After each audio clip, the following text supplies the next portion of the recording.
Hey guys, आप लोगों के लिए मैं एक वीडियो लेके आया हूँ और ये वाली वीडियो शायद आप लोगों को पसंद भी आएगी।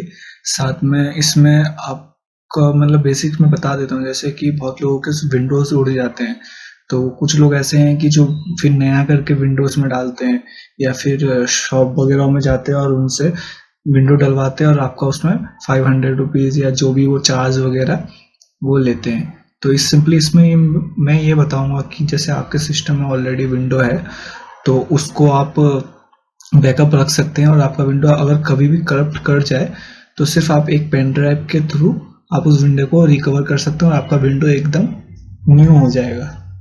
तो इसके लिए सिर्फ आपको दो सॉफ्टवेयर की ज़रूरत है जिसको आपको एक ही बार यूज़ करना है, आपको बार बार नहीं करना है। तो चलिए मैं स्टार्ट करता हूँ, मैं आपको समझाता हूँ एक एक करके, एक एक स्टेप में आपको समझाता हूँ कैसे क्या करना है आपको। तो चलिए मैं स्टार्ट करता हूँ। तो सबसे पहले आपको ध्यान रखना है कि आपको इधर भी मेरे पास ये दो सॉफ्टवेयर है, मैं इस दो सॉफ्टवेयर की लिंक है जो डिस्क्रिप्शन में दे दूंगा, आप वहाँ से जाकर डाउनलोड कर लेना। तो उसके ये दो सॉफ्टवेयर तो आपके पास होना ज़रूरी है। साथ में आपके पास ये एक पेन ड्राइव होना चाहिए, 7 GB या 4 GB का भी होगा। सॉरी 7 GB बोला, मतलब 8 GB का पेन ड्राइव भी होगा या फिर 4 GB का पेन ड्राइव भी होगा तो काम चल जाएगा। बस बेसिकली मेरे पास ये 8 GB का पेन ड्राइव है, देख सकते हैं ये मैंने फॉर्मेट कर दिया है, तो आप भी इसको फॉर्मेट कर देना। तो मैं इसको फॉर्मेट कर चुका हूँ इसलिए मैं नहीं कर रहा हूँ फॉर्मेट, तो आप कर लेना। इसको ब्लैंक रखने के बाद आपको इसमें कुछ नहीं करना है, सीधे जो मैंने सॉफ्टवेयर की लिंक जो डिस्क्रिप्शन में देखी है वहाँ से आपको सॉफ्टवेयर लेके इसको ओपन कर लेना है। फिर आपको ये रूफूज जो ये सॉफ्टवेयर है इसको आपको डबल टैप करके ओपन करना है। करने के बाद यहाँ पे देख सकते हैं कि यहाँ पे मेरे ऑलरेडी सिस्टम में दो पेन ड्राइव है, तो इसलिए मुझे दूसरा पेन ड्राइव भी शो कर रहा है। तो आप यहाँ से सिलेक्शन कर सकते हैं आपको कौन सा पेन ड्राइव लेना है। तो मेरा ये वाला पेन ड्राइव मुझे यूज़ करना है, तो मैं इसको यूज़ करता हूँ। ये इसके कुछ लेटेस्ट वर्जन है वो डाउनलोड के लिए बोल रहा है, तो मैं भी डाउनलोड नहीं करता हूँ, तो मैं भी क्लोज करता हूँ इसको। क्लोज करने के बाद आपको यहाँ से देख सकते हैं बूटेबल सिलेक्शन, यहाँ पे आपका जो ISO फाइल है उसको वो सिलेक्ट करने के लिए बोल रहा है। तो मैं यहाँ से उसको सिलेक्ट कर लेता हूँ, वो मेरा डेस्कटॉप में ही है तो मैं डेस्कटॉप से ले लेता हूँ। तो ये मेरा आ गया, इसको मैं ओपन कर लेता हूँ। ओपन करने के बाद आप यहाँ पर और आपको कुछ सिलेक्ट नहीं करना है, सिंपली आपको स्टार्ट कर देना है। तो आपको यहाँ पे लिखा हुआ है कि राइट इन ISO इमेज मोड, ये रिकमेंड कर रहे हैं, तो आप इस पे ही कीजिए। ओके, ये वार्निंग कह रहा है कि अगर इसको आप बीच में से होते होते अगर आपने पेन ड्राइव निकाल दिया तो आपका पेन ड्राइव डैमेज हो सकता है, तो इसलिए आपको ये पूरा प्रोसेस होने देना है। तो मैं इसको सिंपली ओके करता हूँ और मैं वेट करता हूँ यहाँ पे इसका इंस्टॉल होने का। तो देख सकते हैं कि ये थोड़ा टाइम लिया, उसके बाद ये पूरा प्रोसेस हो गया। तो यहाँ पे आप देख सकते हैं इसको यूज़ करने के लिए रेडी है, तो मैं सिंपली इसको क्लोज कर देता हूँ और इसको भी मैं क्लोज कर देता हूँ। और आप मैं यहाँ पे सॉफ्ट पेन ड्राइव दिखाता हूँ आपको।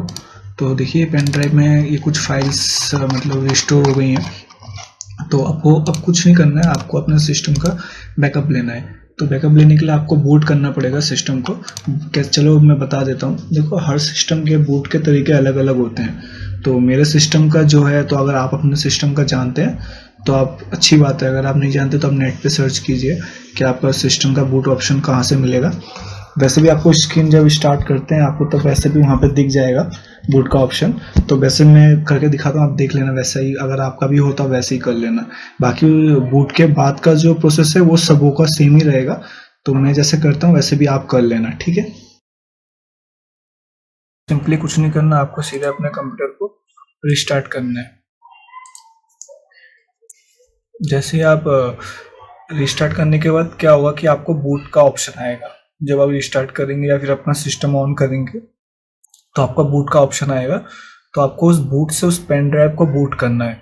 तो सिंपली नॉर्मल सिस्टम में F12 से बूट हो जाता है, तो आपके सिस्टम में क्या है, तो किस बटन से बूट होता है, बेसिकली F12 से ही हो जाता है।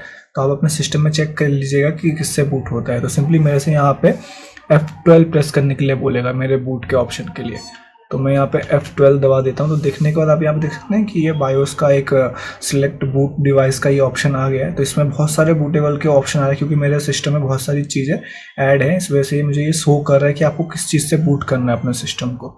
तो सिंपली मेरा जो किंगस्टन पे मैंने एक्रोनिक सॉफ्टवेयर डाला था, तो मुझे उसके थ्रू अपना पेन ड्राइव को बूट करना है, तो मैं सिंपली सिलेक्ट कर लेता हूँ। तो आप देख सकते हैं कि यहाँ पे किंगस्टन का मेरा पेन ड्राइव था, तो आप यहाँ पे 2 पेन ड्राइव किंगस्टन 2 दिखेंगे आपको, एक ये और एक है, बट मेरे सिस्टम में तो एक ही है। तो जो हमने सॉफ्टवेयर जो इंस्टॉल किया था वो UEFI में ही किया था हमने, तो हमें इस पर क्लिक करना है। करने के बाद आपको सिंपली एंटर कर देना है। एंटर किया तो आप यहाँ पे देख सकते हैं कि आपको लेफ्ट साइड में यहाँ पे कुछ पूछ रहा है कि आपको किससे बूट करना है। तो मुझे यहाँ पे एक्रोनिक ट्रू इमेज सेकंड वाले ऑप्शन को क्लिक करना है। तो आप यहाँ पे सिंपली 2 लिख दीजिए। तो मैंने 2 लिख दिया, 2 प्रेस कर दिया मैंने। प्रेस करने के बाद अब ये उस पेन ड्राइव को बूट करेगा। आपको कुछ नहीं करना, आपको 2 प्रेस करके थोड़ा वेट करना है। तो देख सकते हैं कि यहाँ पे ये एक्रोनिक लोड ले रहा है। आपको टेंशन वाली और डरने वाली कोई बात नहीं है। इससे क्या होगा कि आपका सिस्टम जो है बैकअप करेगा। देखिए यहाँ पे आपको ये बैकअप का ऑप्शन आ गया है, और ये बैकअप इतना सेफ है कि आपके जो आप बैकअप अपने विंडो का बैकअप लोगे उसके अंदर जो भी सॉफ्टवेयर वगैरह है सब कुछ जब आप रिकवर करेंगे, जैसा सिस्टम आपका विंडो उड़ने से पहले था बिल्कुल वैसा ही हो जाएगा। इसको अगर आप बैकअप बना के रखते हैं तब, अदरवाइज तो नहीं होगा। फिर आपको फिर वही अपना सिस्टम उठा के दुकान में लेके जाना पड़ेगा, वो विंडो डालेंगे, आपसे पैसे चार्ज करेंगे।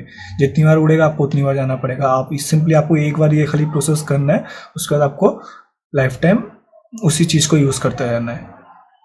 अब क्वेश्चन यहाँ पे आता है कि अगर आप अपना 500 रुपये बचाना चाहते हो बार बार विंडो उड़ने से अच्छा है, तो आप एक अपना पेन ड्राइव ऐसे एक बूट करके रख दीजिए जो आपके हमेशा काम आए। अगर आप पेन ड्राइव नहीं करना चाहते तो आप CD को बूट कर लीजिए। तो मेरे इससे पहले वाले वीडियो में मैंने CD में भी बूट का बता रखा है, तो आप CD से भी बूट कर सकते हैं। अगर आपके पास पेन ड्राइव यूज़ काम आते हैं आपका वो, अगर मतलब आप उसको यूज़ करते हो और आपको ये चीज़ में नहीं करना है, तो आप अपना एक CD खरीद लीजिए। CD तो आपको मिल जाएगी 40-50 के अंदर। ठीक है, तो चलिए मैं आगे बढ़ता हूँ। और प्लीज़ गाइज आपसे एक रिक्वेस्ट है, प्लीज़ आप जो भी देख रहे हो आप प्लीज़ मेरे चैनल को सब्सक्राइब कर देना, प्लीज़ रिक्वेस्ट है। तो मैं सिंपली क्या करता हूँ, यहाँ पे बैकअप पे आता हूँ। बैकअप पे क्लिक करने के बाद जैसे आप देखेंगे तो यहाँ पे आएगा माई डेटा और डिस्क एंड पार्टीशन बैकअप। तो माई डेटा का मतलब ये है कि जैसे आपके कोई भी फाइल है, फोटो, इमेज वगैरह है, फोल्डर, उसका बैकअप करेगा ये। तो आपको उसका बैकअप नहीं रखना है, आपको सिर्फ डिस्क, अगर आपको रखना है तो आप रख सकते हैं, वैसे ज़रूरी नहीं है।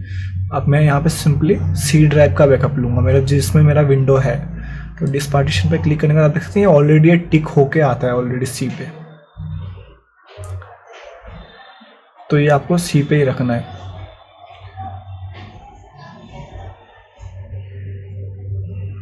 आपको ये टिक C पे ही लगे रहने देना है। तो C पे करने के बाद आपको सिंपली क्या करना है, नेक्स्ट कर देना है। नेक्स्ट करने के बाद आपको यहाँ पे क्रिएट न्यू बैकअप पे रहने देना है, और आपको ये कहाँ सेव करना है, बैकअप का लोकेशन सेट करना है। तो मैं बैकअप का लोकेशन सेलेक्ट कर लेता हूँ।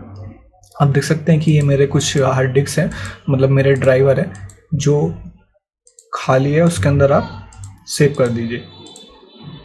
तो सिंपली मैं यहाँ पे मेरा C बैकअप, C के अंदर इसे ही मुझे बैकअप कर रहा हूँ। तो C के अंदर प्लीज़ ना सेव करें, क्योंकि आप C के अंदर ही C का ही बैकअप बना रहे हो, तो C पे ना करें। मैं F में कर लेता हूँ, क्योंकि इसमें मुझे बैकअप को रखना है। ये मेरी फिक्स डिस्क ड्राइव है, मतलब इसके अंदर मैं अपना डेटा रखता हूँ। तो इसी के अंदर मैं जनरेट नेम कर देता हूँ, ये जनरेट कर देता है। और ये देखिए मेरे उस फोल्डर के अंदर ये सारी चीज़ें हैं, तो मैं उसको ओके कर देता हूँ। ये मेरा उधर सेव हो रहा है, देखो F के अंदर ये मेरा बैकअप सेव हो रहा है। तो मैं अब क्या करता हूँ कि मैं इसको नेक्स्ट कर देता हूँ। नेक्स्ट करने के बाद आप जैसे ये देख रहे हैं कि ये ऑप्शन आ गया, तो ये मेरे C का बैकअप बना रहा है। तो मैं इसको प्रोसीड कर देता हूँ। देखिए जैसे आप प्रोसीड कर देंगे, आपको थोड़ा बैकअप मतलब वेट करना है आपको। वेट करने के बाद ये पूरा बैकअप हो जाएगा। जब इसको पूरा हो जाने के बाद आप यहाँ पे टिक लगा दीजिए, शट डाउन कर दीजिए, और पेन ड्राइव जब ये शट डाउन हो जाए तो आप अपना पेन ड्राइव रिमूव कर लीजिए। होने का जब आपको फिर अब मैं बैकअप नहीं कर रहा हूँ, क्योंकि मेरे पास ये ऑलरेडी बैकअप है। मैं आपको दिखाता हूँ रिकवर कैसे करते हैं। अब ये सोचा, मैंने तो सिर्फ बैकअप का प्रोसेस बताया, रिकवर का प्रोसेस भी मैं आपको बताता हूँ। तो मैं सिंपली इसको क्लोज कर देता हूँ, क्योंकि मेरे पास ये ऑलरेडी बैकअप है मेरे विंडो का। तो मैं इसको कैंसिल कर देता हूँ। यस, मुझे नहीं करना है बैकअप, क्योंकि मेरे पास ये ऑलरेडी है, तो मैं कैंसिल कर देता हूँ। तो आपने यहाँ से तो देख लिया कि आपको बैकअप कैसे बनाना है। तो अब यहाँ पे देखते हैं रिकवर कैसे करते हैं। तो मैं सिंपली रिकवर पे क्लिक किया, तो यहाँ पे रिफ्रेश करेंगे। तो रिफ्रेश करने के बाद आपके जो भी मतलब जो आपने बैकअप लिया था अपने बैकअप से, वो आपको यहाँ पे लिस्ट शो कर जाएगा। मेरे यहाँ पे लिस्ट शो कर रहा है, तभी मैंने आपको दिखाने के लिए रिफ्रेश किया है। तो आप यहाँ से रिफ्रेश कर सकते हैं। आपको ये बताना भी ज़रूरी था कि अगर आपको नहीं शो कर रहा है तो फिर आप सोचेंगे कि मेरा फाइल कहाँ गया, तो इसलिए आप यहाँ से सिंपली ऊपर से रिफ्रेश कर दीजिएगा। तो रिफ्रेश करने के बाद यहाँ पे थोड़ा कुछ टाइम लेगा, तो उस टाइम तक का आप वेट कीजिए। तो देख सकते हैं कि इसने रिफ्रेश कर दिया है। तो मैं इसको सिंपली यहाँ पे ये बैकअप मेरा ये शो कर रहा है। जैसे आपने अगर अपना बैकअप बनाया हो तो आपको यहाँ शो कर जाएगा। तो आपको यहाँ पे सिंपली राइट क्लिक करना है और आपको रिकवर करना है। जैसे ही आप रिकवर पे क्लिक करेंगे तो यहाँ पे recover whole disk and partition का ऑप्शन आएगा। आपको यहाँ पे सिलेक्ट करना है, फिर आपको नेक्स्ट करना है। जैसे ही आप नेक्स्ट करेंगे, नेक्स्ट करने के बाद आपको यहाँ पे ये डिस्क पूछेगा कि आपको कौन सा डिस्क का रिकवर करना है। तो मुझे सिंपली सी को करना है, तो सी को रखना है, इसको आपको नहीं टिक करना है। आपको ये ध्यान रखना है कि MBR को नहीं छेड़ना है।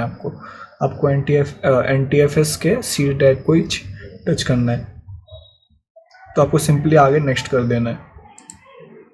जैसे आप नेक्स्ट करेंगे तो आपको यहाँ पे थोड़ा बहुत सर्च करेगा कि वो मैच करेगा फाइल कि हाँ ये मतलब बैकअप इसका है कि नहीं। उसके बाद आप देख सकते हैं यहाँ पे ये वाला ऑप्शन आ गया। ये इसके अंदर आपको कोई सेटिंग नहीं छेड़नी है, जैसा है ये वैसे ही बाय डिफ़ॉल्ट रखना है। आपको फिर नेक्स्ट कर देना है। जैसे आप नेक्स्ट करेंगे तो आपसे ये अब यहाँ पे आपको दिखा दे रहा है, समरी दिखा रहा है कि जो आप पार्ट को डिलीट कर रहे हैं वो सी ड्राइव है और जो रिकवर कर रहे हैं वो भी सी है। मतलब आप सी ड्राइव के अंदर ही उसको डिलीट करके आप सी को रिकवर कर रहे हैं। तो अगर आप रिकवर करना चाहते हैं तो आप सिंपली प्रोसीड कर दीजिए। मुझे नहीं करना है क्योंकि मेरा फाइल करप्ट कर जाएगा, क्योंकि मेरे को कोई अभी रिकवर नहीं करना है, तो मैं इसको प्रोसीड नहीं कर रहा। अगर मैं प्रोसीड करता हूँ तो ये मेरा रिकवर होने लग जाएगा और मेरा विंडो डैमेज हो जाएगा, क्योंकि मेरा विंडो अभी सही है। तो मुझे नहीं करना है। तो अगर आपको विंडो करप्ट हो गया या फिर विंडो में दिक्कत आ रही है तो आप यहाँ से अपना रिकवर कर लीजिएगा। तो मैं इसको कैंसिल कर देता हूँ। तो गाइज़, अगर आपको ये वीडियो अगर पसंद आई है तो प्लीज़ लाइक और सब्सक्राइब के बटन को दबा देना। Thanks for watching. Have a nice day.